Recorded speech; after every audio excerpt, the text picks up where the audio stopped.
Hermanos, bienvenidos a una entrega más de la reflexión de la palabra. Hoy domingo 23 de julio del año 2023, domingo 16 del tiempo ordinario. El color litúrgico es verde, las lecturas corresponden al ciclo A. La primera lectura la tomamos del libro de Sabiduría, capítulo 12, versículo 13 y versículos del 16 al 19. No hay más Dios que tú, Señor, que cuidas de todas las cosas. No hay nadie a quien tengas que rendirle cuentas de la justicia de tu sentencia. Tu poder es el fundamento de tu justicia, y por ser el Señor de todos, eres misericordioso con todos. Tú muestras tu fuerza a los que dudan de tu poder soberano, y castigas a quienes conociéndolo, te desafían. Siendo tú el dueño de la fuerza, juzgas con misericordia y nos gobiernas con delicadeza, porque tienes el poder y lo usas cuando quieres. Con todo esto has enseñado a tu pueblo que el justo debe ser humano, y has llenado a tus hijos de una dulce esperanza, ya que al pecador le das tiempo para que se arrepienta.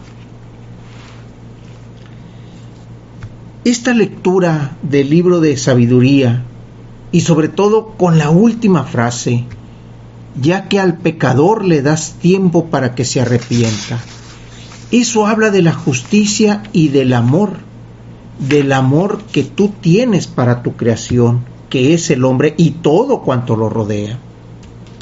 A él se lo diste todo. A él le diste la confianza. Y sabemos por las Escrituras que el hombre, en una distracción, cayó. En un momento donde puso los ojos en otro lado y los oídos en otro lado, cayó. Pero aún así le diste tiempo para recapacitar. Y en ese crecimiento, en ese verdadero amor, tú, con tu fuerza, con tu poder, no lo has destruido. No lo has hecho de nuevo, sino que esa creación, aunque fuera un poco débil, tú le diste la oportunidad y le diste sobre todo el libre albedrío para continuar. No hay más Dios que tú, Señor, que cuidas de todas las cosas, y entre las cosas nos cuidas a nosotros que somos tu creación. La segunda lectura la tomamos de la carta de Pablo a los Romanos, capítulo 8, versículos del 26 al 27. El Espíritu nos ayuda en nuestra debilidad, porque nosotros no sabemos pedir lo que nos conviene, pero el Espíritu mismo intercede por nosotros con gemidos que no pueden expresarse con palabras. Y Dios, que conoce profundamente los corazones, sabe lo que el Espíritu quiere decir, porque el Espíritu ruega conforme a la voluntad de Dios por los que le pertenecen. Pablo, en esta sentencia, en estos versos, nos da lo que en la primera lectura estamos entendiendo. Le das el tiempo, le das el juicio, le das lo necesario para que el hombre se pueda arrepentir y pueda continuar su camino. Si no es el hombre por sí mismo, es el Espíritu quien lo va a ayudar. El Espíritu nos ayuda en nuestra debilidad, dice Pablo en este texto, porque no sabemos pedir. Muchas veces pedimos cosas superfluas, cosas materiales, pero no pedimos, así como Salomón, sabiduría, porque esa sabiduría que nos viene de Dios es la que nos va a abrir los caminos, es lo que nos va a abrir la pauta para poder reconocer, ahora sí, cómo obra el Espíritu dentro de nosotros y cómo Dios quiere que obremos para con su creación, para con Él y para con el hermano. Por eso, el Espíritu ruega conforme a la voluntad de Dios por los que le pertenecen. El Evangelio lo tomamos del evangelista Mateo, capítulo 13, versículos del 24 al 43. Jesús propuso esta parábola a la muchedumbre. El reino de los cielos se parece a un hombre que sembró buena semilla en su campo. Pero mientras los trabajadores dormían, llegó un enemigo del dueño. Sembró cizaña entre el trigo y se marchó.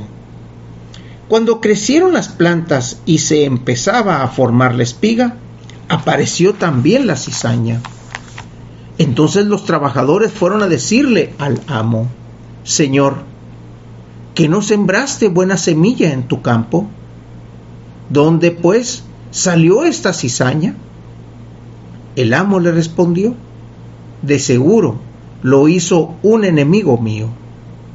Ellos le dijeron: ¿quieres que vayamos a arrancarlas? Pero él les contestó: no sea que al arrancar la cizaña arranquen también el trigo. Dejen que crezcan juntos hasta el tiempo de la cosecha, y cuando llegue la cosecha diré a los segadores: arranquen primero la cizaña y átenla en gavilla para quemarla, y luego almacenen el trigo en mi granero. Luego les propuso esta otra parábola. El reino de los cielos es semejante a la semilla de mostaza que un hombre siembra en un huerto. Ciertamente es la más pequeña de todas las semillas, pero cuando crece, llega a ser más grande que las hortalizas y se convierte en un arbusto, de manera que los pájaros vienen y hacen su nido en las ramas. Les dijo también otra parábola. El reino de los cielos se parece a un poco de levadura que tomó una mujer y la mezcló con 3 medidas de harina, y toda la masa acabó por fermentar. Jesús decía a la muchedumbre todas estas cosas con parábolas, y sin parábolas nada les decía, para que se cumpliera lo que dijo el profeta: abriré mi boca y les hablaré con parábolas, anunciaré lo que estaba oculto desde la creación del mundo. Luego despidió a la multitud y se fue a su casa. Entonces se le acercaron los discípulos y le dijeron: explícanos la parábola de la cizaña sembrada en el campo. Jesús les contestó: el sembrador de la buena semilla es el Hijo del Hombre. El campo es el mundo. La buena semilla son los ciudadanos del reino. Las cizañas son los partidarios del maligno. El enemigo que la siembra es el diablo, y el tiempo de la cosecha es el fin del mundo, y los segadores son los ángeles. Y así como recogen la cizaña y la queman en el fuego, así sucederá al fin del mundo. El Hijo del Hombre enviará a sus ángeles para que arranquen de su reino a todos los que inducen a otros al pecado, y a todos los malvados, y los arrojen en el horno encendido. Allí será el llanto y la desesperación. Entonces los justos brillarán como el sol en el reino de su Padre. El que tenga oídos, que oiga. Esta lectura larga, que contiene prácticamente 3 enseñanzas, 3 parábolas. Pero ¿por qué mete tanta explicación Jesús? Recuerden el domingo pasado. El domingo pasado el mismo Jesús nos decía en la explicación de la parábola, cuando nos hablaba acerca del sembrador, cómo es que la semilla cae en el camino, cómo es que la semilla cae en terreno pedregoso, y cuando cae en tierra buena y da el 100%. Luego también recordamos que en esa parábola Jesús le explica esa parábola a los suyos. Pero la pregunta es la misma: ¿por qué enseñas en parábolas? Jesús lo vuelve a repetir aquí, para que se cumpliera la escritura, para que se cumpliera lo dicho por el profeta. Oirán una y otra vez, dijo la semana pasada, y no entenderán. Mirarán y volverán a mirar, pero no verán, porque este pueblo ha endurecido su corazón, ha cerrado sus ojos y tapado sus oídos, con el fin de no ver con los ojos, ni oír con los oídos, ni comprender con el corazón, porque no quieren convertirse, ni que yo los salve. Esa es la enseñanza que Jesús le está dando, y por eso es que habla en parábolas, para que la gente pueda encontrar ese símil de lo que Él está diciendo. Ese buscar en el corazón, porque sabemos que la palabra de Dios penetra por el oído, entra en nuestra mente y luego baja a nuestro corazón, y es donde empieza ahora sí, como la semilla de la semana pasada que cayó en el camino, que hubo preocupaciones que no dejaron crecer, pero también hubo una tierra fértil en donde dio al 100%.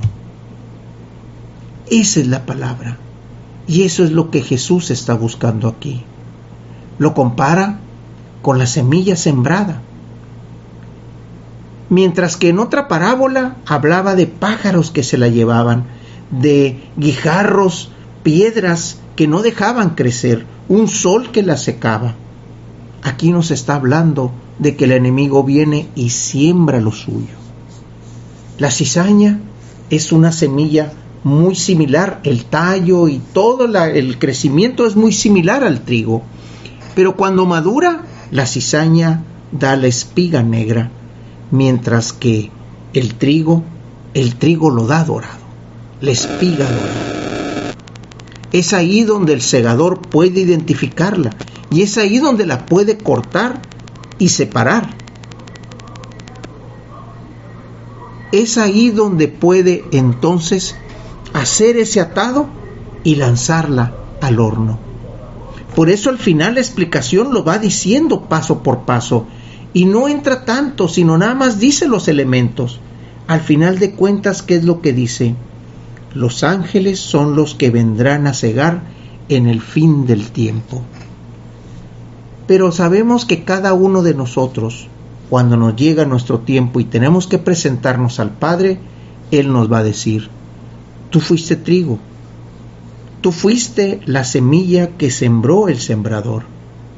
En cambio, tú eres cizaña, esa semilla que llegó ahí para crear discordia, esa semilla que la sembró el diablo, el demonio, el que separa.